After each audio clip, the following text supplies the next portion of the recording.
My cheating husband stood in front of our marriage counselor and told her I was too emotionally unstable to be trusted with the truth.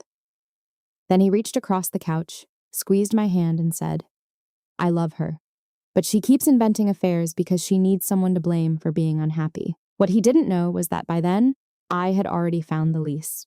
Not a hotel receipt, not a lipstick stain, not some random text from a woman named Mike. An actual lease for a second apartment, signed by my husband, with another woman listed as the emergency contact. And the appointment we were sitting in was the last time I planned to let him call me crazy. My name is Claire. I'm 37, and I was married to Daniel for almost 9 years. From the outside, we looked like the kind of couple people trusted. He was charming, calm, and good at making strangers feel like they had known him forever. I worked in operations for a medical supply company, the kind of job nobody understands until something goes wrong and everyone needs you. Daniel worked in nonprofit fundraising. He hosted donor events, gave speeches, shook hands with people who had more money than personality, and came home with stories about how exhausting it was to be the person everyone leaned on. For years, I believed him. Our marriage had never been perfect, but I thought it was real. We had the normal problems, or at least I thought they were normal. Bills, schedules, his long hours, my anxiety when he stopped answering his phone for 6 or 7 hours at a time, the slow way he started treating me like I was a problem to manage instead of a woman he loved. The first big crack happened 2 years before everything ended. Daniel started running. At first it was innocent. He said he wanted to get healthier. Then he joined a local charity marathon group that trained every Saturday morning. I was proud of him. I bought him better shoes for his birthday. I packed protein bars in his gym bag, like an idiot who thought support meant love would come back around. That was where he met Elise. She was a community engagement consultant, which was Daniel's way of saying she knew how to make wealthy people feel generous. She was recently divorced, always perfectly dressed, and extremely good at laughing, like every man in the room had just said something brilliant. The first time I met her, she hugged Daniel before she shook my hand. I noticed it. He noticed that I noticed it. On the drive home, he said, "Please don't start." I blinked at him. "Start what?" "That thing you do where every woman is a threat." I had never accused him of cheating. I had never searched his phone. I had never followed him. But he said it with so much certainty that I ended up apologizing just to end the tension. That became the pattern. Daniel would come home late from planning meetings, and if I asked who was there, he would sigh like I had insulted his character. He would turn his phone face down during dinner, and if I glanced at it when it buzzed, he would say, "Do you want to check my blood pressure too, or just my messages?" He stopped wearing his wedding ring during runs because it pinched when his hands swelled. Sighing. Then he started leaving it on the bathroom counter during work events too. When I told him that hurt me, he said, "Claire, it's a ring, not a tracking device." The worst part was how reasonable he sounded to other people. At a barbecue with his coworkers, he joked that marriage had taught him how to submit receipts for emotional approval.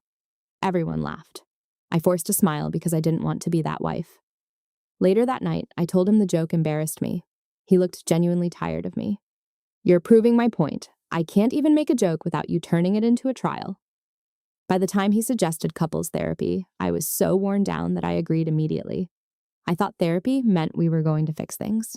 Daniel treated therapy like a stage. Our counselor's name was Marcy. She was kind, soft-spoken, and had a little fountain in the corner of her office that made everything feel calmer than it was. Daniel loved that room because he could sit there with his hands folded and speak in full, gentle sentences. He told Marcy I was hypervigilant. He told her I monitored his moods. He told her I needed constant reassurance and punished him when he couldn't provide it. The first time he said, "Claire has built this story in her head where I'm betraying her," I actually laughed because I thought he was being dramatic. Marcy turned to me and asked, "Do you feel that way?" I said, "I feel like my husband is hiding parts of his life from me." Daniel closed his eyes like I had slapped him. He whispered, "This is what I mean. That was the genius of it." Every time I tried to explain what was happening, he made my explanation sound like evidence against me. After 3 months of therapy, Daniel suggested what he called a reset. He wanted us to stop talking about suspicion for 30 days. No questions about his phone, no asking where he was, no bringing up Elise, no interrogations when he came home late. In return, he promised to be more present. Marcy said boundaries could be useful if both partners agreed. I agreed because I was exhausted. For 30 days, I stopped asking, and Daniel got bolder. He started saying he needed overnight trips for donor meetings. He began taking calls in the garage. He bought new cologne, then told me I was imagining it when I asked. The turning point came because of a parking ticket. Not a dramatic discovery, not a confession, a parking ticket. It came in the mail on a Thursday, addressed to Daniel, for a parking garage downtown. The ticket was from a Tuesday afternoon when Daniel had told me he was in Portland for a donor breakfast. At first I thought maybe it was a mistake. Then I saw the time, 2:14 p.m. I texted him a picture of the ticket and asked, "Were you downtown Tuesday?" He called me within 30 seconds. Not texted, called. His voice was calm, but too calm. "Why are you opening my mail?" "It came to the house, Daniel." "You photographed it before asking me? That feels normal to you?" I stared at the ticket in my hand. "You said you were in Portland." "I drove back early." "And parked downtown?" "I had a meeting." "With who?" Silence. Then he exhaled. "This is exactly why we needed the reset." I almost apologized again. The words were right there in my throat. But something about that parking ticket bothered me so deeply that I didn't. That night, while Daniel was in the shower, his phone lit up on the kitchen counter. I didn't touch it. I just looked. The notification was from our shared calendar app, which we both used because Daniel was always forgetting appointments. It said, "Renter's insurance renewal, Willow Ridge Unit 4B. We did not rent an apartment at Willow Ridge. I opened my laptop with shaking hands and searched our email because Daniel and I had an old shared inbox from when we bought our house. Most of it was junk. Home warranty reminders, tax forms, insurance notices. I typed Willow Ridge. There it was. An email confirmation from an insurance company from 11 months earlier. The policyholder was Daniel Harris. The insured address was a one-bedroom apartment 15 minutes from his office. And under emergency contact was Elise Graham. I remember sitting at the dining room table while the shower ran upstairs and feeling strangely calm. Not peaceful, not numb, just clear. For the first time in almost a year, I had proof that the problem wasn't my tone, my anxiety, my questions, or my imagination. The problem was my cheating husband. I didn't confront him that night. That was the hardest part. Everything in me wanted to storm upstairs, shove the laptop in his face, and demand an explanation. But I already knew what he would do. He would deny, he would twist. He would say I had violated his privacy. He would turn the apartment into a misunderstanding, and somehow I would end up defending myself. So I did something I had never done before. I got quiet on purpose. The next morning, after he left for an early donor call, I called the insurance company. They couldn't give me details about a policy that wasn't mine, but the woman confirmed that the renewal notice had been sent to the shared email because it was listed as a secondary contact. That meant Daniel had made a mistake. Then I called the apartment complex. I didn't pretend to be Elise. I didn't lie. I said I was Daniel Harris's wife and I had found insurance paperwork connected to their building. The leasing assistant got nervous and said she couldn't discuss tenants. But she did say, "Any legal requests have to go through the property manager." Legal requests. That phrase kept ringing in my head. So I called a divorce attorney. Her name was Priya, and she was the first person in months who listened to me without tilting her head like I might be unstable. I brought the insurance email, the parking ticket, bank statements, screenshots of our calendar notifications, and a list of Daniel's business trips. Priya looked through everything and said, "Do not confront him yet." I said, "I don't know how much longer I can sit there while he lies to my face." She nodded. "Then don't sit there without protection." Over the next 3 weeks, I learned that Daniel had been preparing to leave me while pretending therapy was about saving our marriage. He had opened a separate checking account. He had changed the mailing address on 2 investment statements to a P.O. box. He had removed me as the beneficiary on a small life insurance policy and listed a lease. He had also started drafting a separation proposal with an attorney, claiming I was emotionally volatile and financially controlling. That one made me laugh so hard I cried. I had paid the mortgage on time for 9 years because Daniel's income fluctuated. I handled taxes because he hated paperwork. I built our emergency fund while he treated every fundraiser gala like a personal shopping event. But he was planning to tell people I controlled him with money. The most painful proof came from our phone plan. Daniel, being Daniel, had never separated from the family plan because I got a discount through my company. When Priya told me phone records could matter, I downloaded the call and text logs. There were hundreds of calls to Elise, late nights, early mornings, during therapy days, on our anniversary. On the day my father had surgery, when Daniel told me he couldn't leave work to sit with me at the hospital, I didn't have the content of the messages, but I didn't need it. The pattern was ugly enough. Then I found the rideshare receipts in his work expense folder. Not charged to my card, charged to the nonprofit. Trips from his office to Willow Ridge, trips from Willow Ridge to donor venues, trips to restaurants on nights he told me meetings had run late. I printed everything. Not because I wanted a dramatic folder moment. I didn't want drama anymore. I wanted reality. The trigger event came at a donor appreciation brunch. Daniel's nonprofit hosted it every spring at a botanical garden. Spouses were expected to attend because the organization loved looking wholesome. I didn't want to go, but Daniel insisted. Actually, he didn't insist. He performed concern. I think it would be good for people to see us together, he said, buttoning his shirt in front of the mirror. Why c'est? He looked at me through the reflection. Because you've been distant. People notice. People? My team. Some board members. My parents. I folded my arms. What exactly have you told them? He turned around slowly. That we're working on things. That I love you. That you're struggling. There it was again. Struggling. The word that made him sound patient and made me sound broken. I said, and what is Elise going to think when she sees us together? His face didn't change much, but his eyes did. Elise is a colleague. She's your emergency contact on an apartment lease. For the first time in months, Daniel had no immediate answer.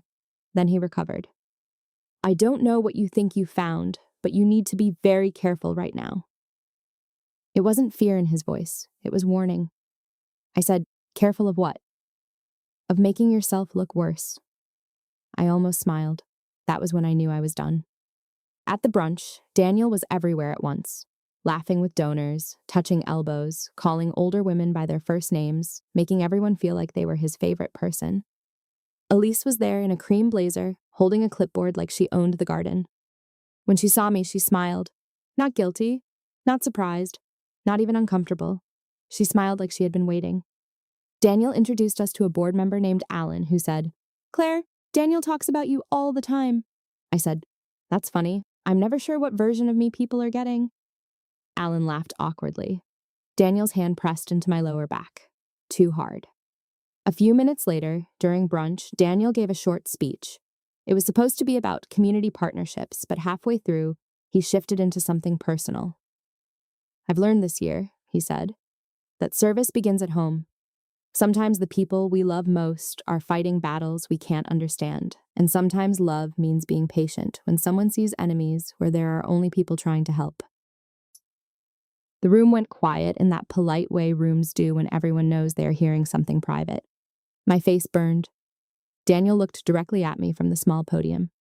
I'm grateful for grace, he continued, for colleagues who support me, for family who reminds me that compassion is stronger than control. Elise lowered her eyes like she was humble. His mother, sitting 2 tables away, dabbed her napkin under her eye. I could feel people looking at me without looking at me. That was the public humiliation. Not yelling, not a scene. Something worse. A gentle speech that painted me as a jealous, controlling wife in front of donors, co-workers, and his family while his mistress sat there being thanked as part of his healing journey. When he sat down beside me, he whispered, "Don't do anything embarrassing." I whispered back, "I won't." And I didn't. I waited until the brunch ended. I waited until people were standing around with coffee and little plates of fruit. I waited until Daniel's executive director, his board chair, his parents, and Elise were all within earshot. Then I walked up to Daniel and said, clearly, "I need you to confirm something before I leave." His smile froze. "Not here." "Yes, here." Elise looked down at her clipboard. I said, "Is Willow Ridge Unit 4B a donor office, a nonprofit storage space, or the apartment you signed for with Elise as your emergency contact?" The air changed. Daniel's mother said, "Claire." Daniel stepped toward me.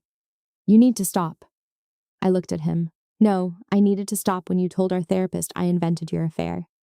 I needed to stop when you used counseling to build a case against me. I needed to stop when you called me unstable while you were renewing renter's insurance on an apartment with your mistress. Elise said, "This is inappropriate." I turned to her. "So is being listed on my husband's insurance documents." Daniel's executive director, a woman named Marianne, stepped closer. "Daniel, what is she talking about?" Daniel's face had gone pale, but his voice stayed low. "This is a private, marital issue." I said, Part of it is, the work expense reports may not be. That sentence did what my pain never could. It made his boss listen. I handed Marianne a sealed envelope, not a dramatic stack of papers. Just copies Priya had told me I could safely share, rideshare receipts charged to the nonprofit, dates, pickup and drop-off locations, and the matching calendar entries where Daniel had claimed donor meetings. Marianne didn't open it right away. Daniel said, "Claire, if you do this, there's no going back." I looked at him and felt the strangest relief. "There was no going back when you made me sit in therapy and apologize for noticing your affair." His father muttered, "Daniel?" Elise tried to leave. Marianne said, "Elise, please stay." That was the moment the story stopped belonging to Daniel. Within a week, Daniel was placed on administrative leave, pending an internal review. I don't know every detail because I was not involved in the investigation, and Priya told me not to insert myself further. But I know enough. Some of the expenses Daniel had submitted as donor transportation did not match donor meetings. Some event planning costs were connected to outings with Elise. Elise's consulting contract was reviewed because Daniel had helped recommend her firm while they were already involved. It didn't become a giant courtroom drama. Nobody went to prison. There were no police raids or screaming matches. It was much more ordinary than that, which somehow made it more humiliating for him. Emails, meetings, policy violations, reimbursement demands, a quiet resignation. Elise lost the consulting contract. Daniel resigned before they could fire him. His reputation in that non-profit circle, the thing he had protected more carefully than our marriage, collapsed in whispers. At home, he tried every version of apology except the honest one. First, he said it was emotional, before it was physical. Then he said the apartment was a place to think. Then he said Elise understood him when I only criticized. Then he said I had destroyed his career. The last one made me stop packing a box and look at him. "You charged your affair to your job," I said. I exposed the math. He sat on the edge of our bed, the same bed where he had lied to me for almost a year, and put his head in his hands. "You could have handled this privately," I said. "You humiliated me publicly." I was trying to get support. "You were building an audience." That shut him up. His family reacted exactly how you would expect people to react when they had already chosen the wrong side. His mother called me cruel, then she called me crying. Then she called me again and said Daniel had made mistakes, but marriage was sacred. I said, then he should have treated ours like it was. His sister sent me a long message saying she wished I had come to her first. I replied, "You liked Elise's post from the apartment balcony." She never answered.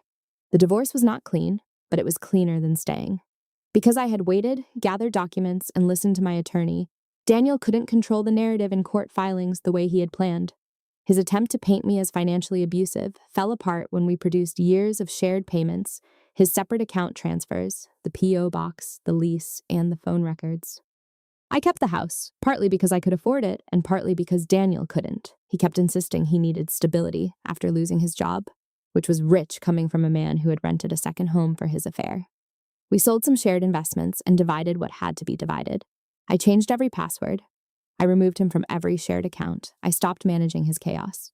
That was the revenge, really. Not ruining him, not screaming at Elise, not making 100 posts online. The revenge was letting Daniel become responsible for the life he had been hiding behind me. Without my calendar reminders, he missed deadlines. Without my steady income covering the gaps, he had to move into a short-term rental. Without me absorbing his moods, his family got the full version of the man they had defended. And without his polished speeches, people started comparing notes. 3 months after he moved out, Marcy, our former counselor, sent me a brief email. She didn't share anything inappropriate. She just said she had been thinking about our sessions and hoped I had support.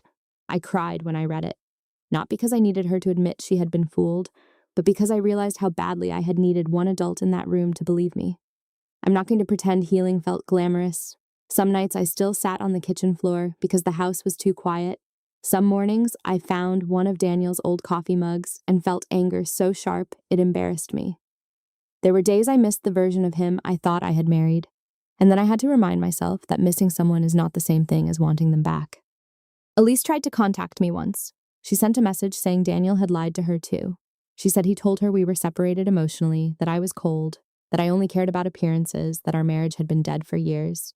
I stared at that message for a long time. Then I deleted it. Maybe he lied to her. Maybe she lied to herself. Maybe both things were true, but her closure was not my responsibility. Daniel asked to meet for coffee 6 months after the divorce was finalized. I said no. He sent one final email that said, "I hope one day you can remember that I loved you, even if I failed you." For once, I didn't respond with anger. I didn't respond at all, because love without honesty had nearly made me doubt my own mind. Love that needed a secret apartment, a mistress, a false therapy narrative, and a public speech about my supposed instability was not love I needed to honor. Now, when people ask why my marriage ended, I don't give them the whole cheating story unless they are close to me. I just say, he built a second life, and I chose not to finance or defend the first one anymore. That usually ends the conversation. I don't feel like I won in the way revenge stories usually describe winning. I lost years. I lost trust. I lost the future I had planned with someone I thought was my partner. But I gained something quieter. I gained the ability to hear my own instincts again. I gained mornings where nobody rolls their eyes when I ask a simple question. I gained a home that no longer feels like a courtroom. And I gained the peace of knowing that when Daniel finally lost control of the story, it wasn't because I lied louder. It was because I finally told the truth, with proof. So I want to ask you, if your husband used therapy, family, and public sympathy to make you look unstable while hiding a mistress, would you ever forgive him? Would you have confronted him privately, or would you have done what I did and let the truth come out where he humiliated you? Tell me honestly in the comments, because I still wonder how many women have been called crazy just for noticing what was right in front of them. Thank you for watching and listening to my story. If you want more cheating husband and revenge stories, more marriage betrayal confessions, and more realistic karma endings, please like, subscribe, and come back for the next one.